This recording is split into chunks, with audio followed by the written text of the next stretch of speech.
welcome back to the Distressed Princess. Here are the DIYs I'm working on today.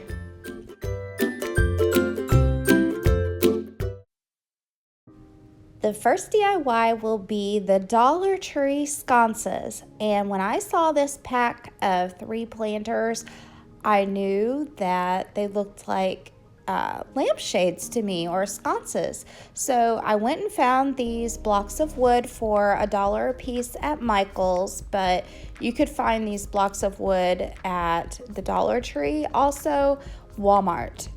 And I'm going to light these with Dollar Tree push lights. To attach the planter to the wood block, I'm using a Dollar Tree garden flag stake. So the first thing I did was remove the stickers from the wood blocks and decide what kind of painting I wanted to do. And I'm doing something new today. I'm going to do the crackle paint technique. And the first step is to paint your base color onto your piece. And so when your paint is crackled, this is the color that will show through. And so I wanted that to be black. So I'm using regular craft black paint to paint both of my blocks black on all sides. Next, we'll make a homemade crackle medium, and it's just using regular school glue, and this I just got at the Dollar Tree, and you mix it with water, which incidentally is the same recipe for Mod Podge, but anyhow, and I'm kind of winging it here. I didn't have a specific recipe. I've just seen this done, and I'm not sure who the original creator of this idea is, because I've seen so many crafters do it. And I used to buy this crackle paint stuff at Walmart a long time ago when I was little and doing crafts. So I was so excited to see that you can make your own crackle paint at home without having to buy the kit, which I don't even see in the stores anymore. So anyway, mixing the white glue with water, and I had to add a little bit more glue because I had it too runny. This is about the consistency I used. I'm not sure if that's the consistency you're looking for or not, but it's not too thin and not too thick, somewhere in the middle. So then I liberally put a good coat on the block.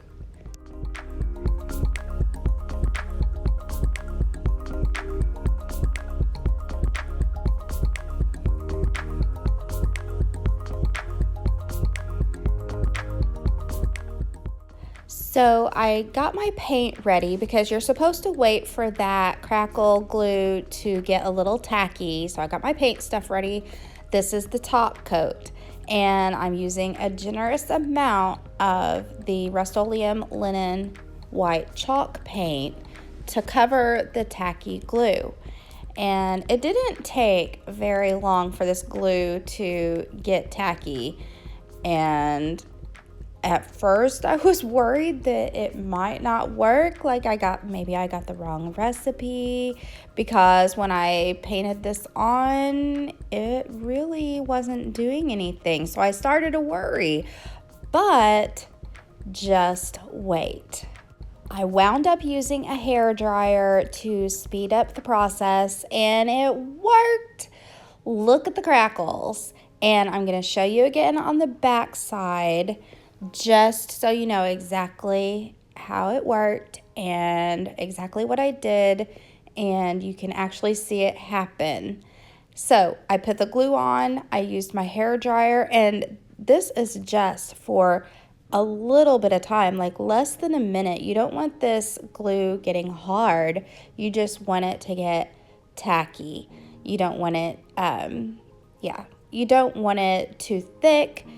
Just set up a little bit, and then put a nice coat of your top paint, and then you're going to dry it again with your hair dryer, and you can see the crackles happening. It is the neatest, coolest thing I've done in a good while, so just watch.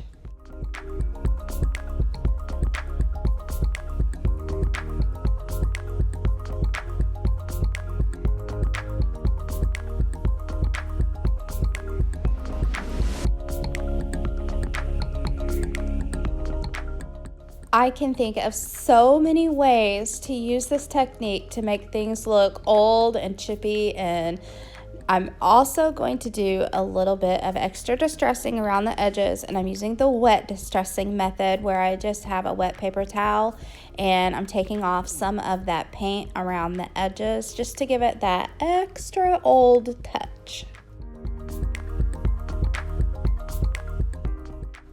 I just think this is the neatest thing. I'm just loving this.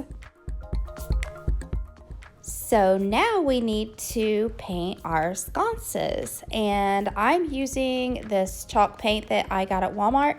It's toasted poppy seed and it is a dark gray color. And the reason I chose a dark gray color is because I thought black might be too much of a contrast against the white wood blocks that I made. I did 2 coats of that gray paint inside and out. I wanted to seal the paint and I didn't have any sealant, so I'm using this frosted glass spray that I haven't even used for any other project yet, but it's transparent, so it sealed it just fine and it gave it a very matte look. So A+ for ingenuity. To attach the sconce to the wood blocks, I'm using a piece of garden flag stake from the Dollar Tree. It is bendable. It's not the easiest thing to bend, but you can bend it. And so the first thing I did was cut it in half.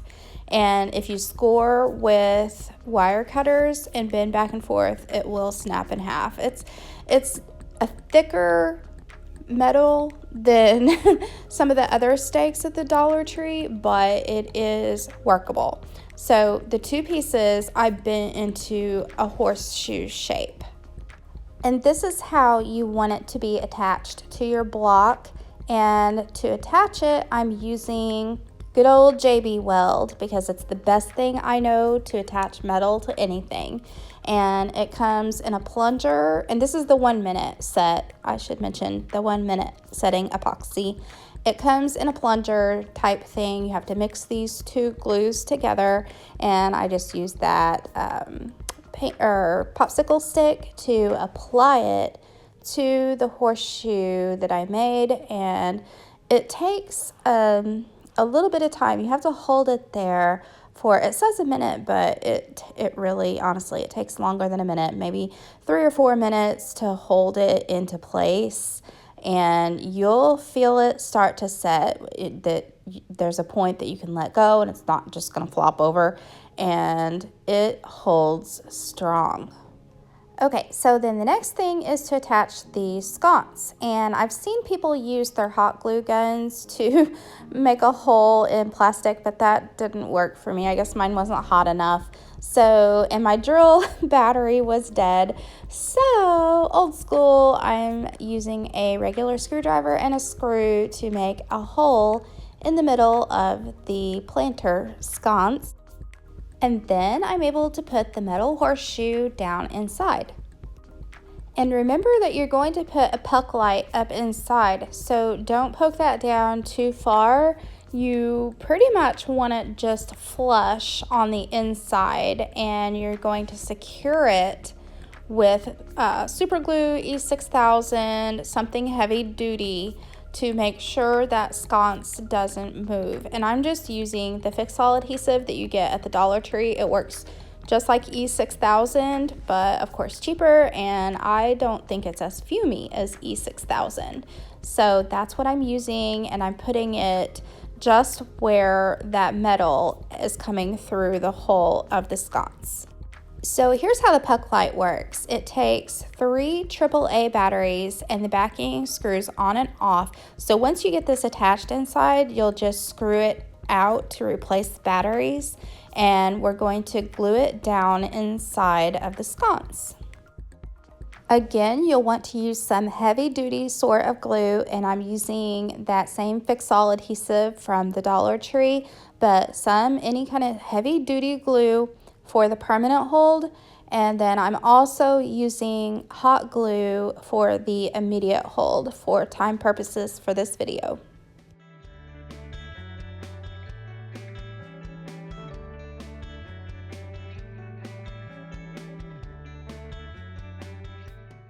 I held it in place for just a minute and then I set it aside where gravity could do its work and it could set like this and the puck light could really attach to the sconce with the glue.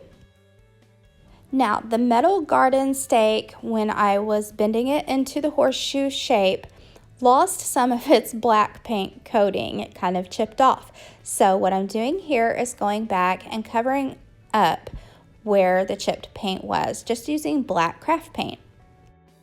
And once you've got your chippy patches all fixed up, you're all done, and I attached it to the wall using the Velcro command strips.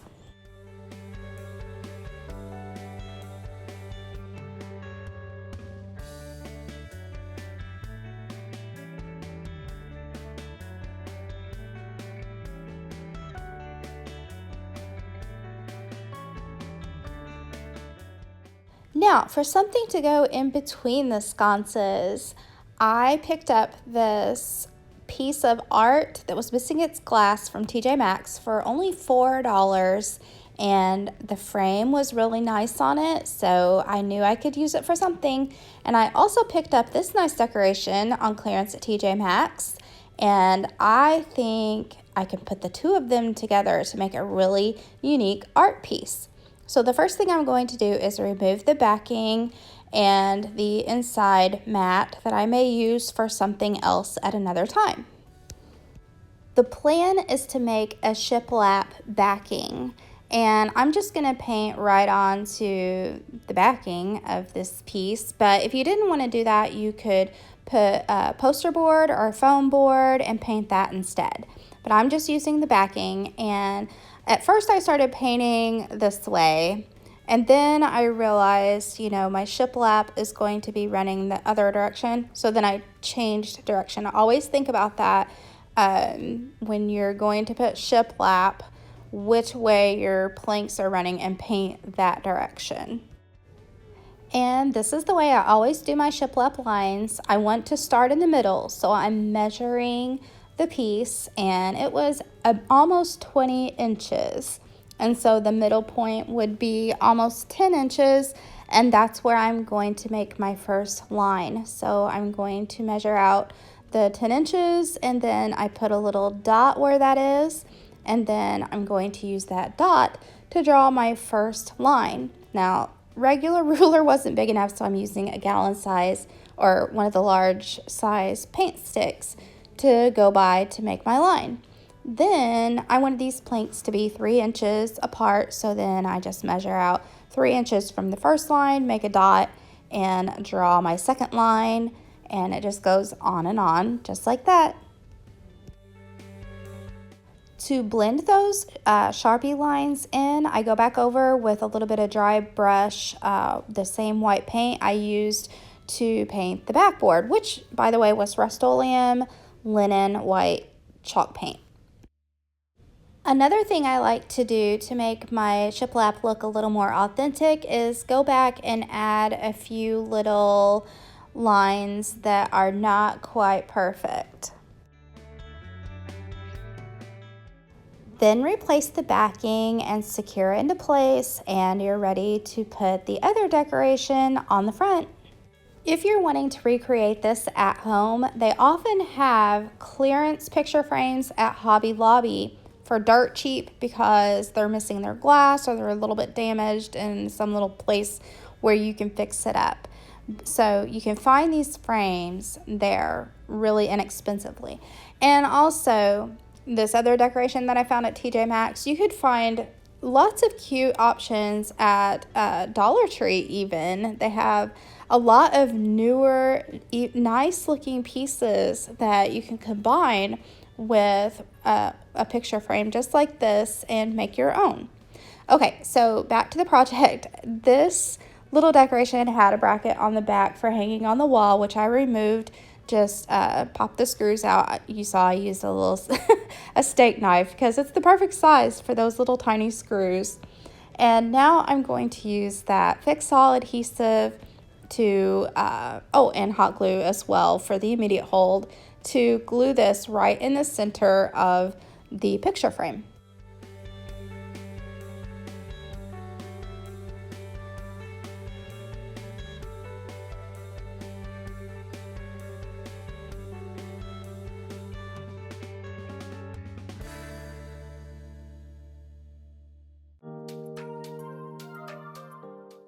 And there you have it, a one-of-a-kind picture to go in the center of your sconces.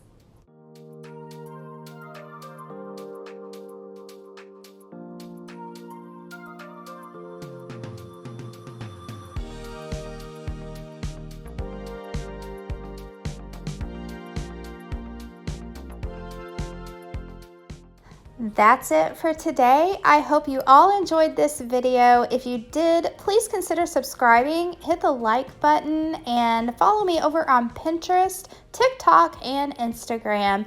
Have a wonderful day. Bye.